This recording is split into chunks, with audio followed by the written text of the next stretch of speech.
Samajwadi party में अपर्णा यादव की वापसी होगी या नहीं होगी, इस बात को लेकर कई कयास लगाए जाते हैं।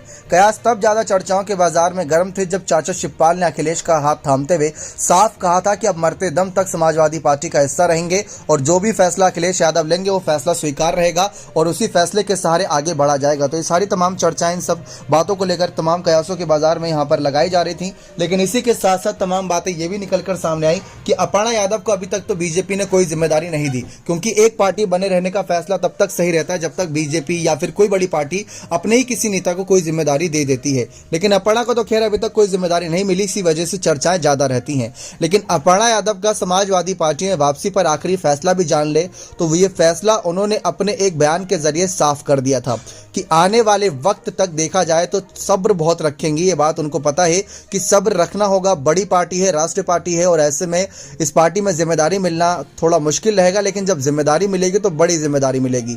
अपर्णा यादव ने एक बयान दिया था, उन्होंने कहा था जैसे कि हनुमान जी ने भगवान श्री राम की सेवा भाव दिखाते हुए बिना किसी लालच, बिना किसी स्वार्थ के भगवान राम जी की सेवा की थी, ठीक वैसे ही मैं जनता की सेवा के लिए बीजेपी के साथ रहूंगी।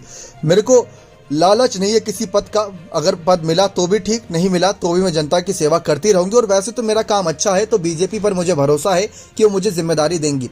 तो उनका ये बयान ये बात साफ कर रहा था कि जिम्मेदारी मिले या ना मिले लेकिन वो बीजेपी में ही रहेंगी, क्योंकि उनको योगी आदित्यनाथ का, पीएम मोदी का बहुत ही अच्छा नेतृत्व लगा इस वजह से। तो ऐसे में परिवार और पार्टी की बात जब आती है तो उन्होंने साफ कह रखा है कि परिवार के लिए मैं हमेशा खड़ी हूं, लेकिन पार्टी में मेरी विचारधारा अलग रहती है। तो ये बात कहते हुए अपर्णा यादव ने समाजवादी पार्टी से अपने आप को हमेशा के लिए किनारा कर लिया।